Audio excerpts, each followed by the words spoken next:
iyi ngofero na nyirayo ninde wabanje ninde watwaye ninde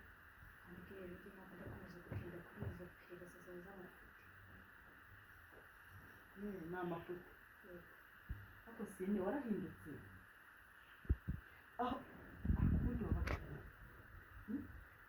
wamwiriye mu bagorereza Richard yarahoze akorera umugabo aho muhiye John arinjira none kuba Richard yaragarutse urumva ukuntu ububwira nasoma uwo gutondagura abagabo nashatse ibaze ko nawe bizi ko ari abagabo ndi kubatondagura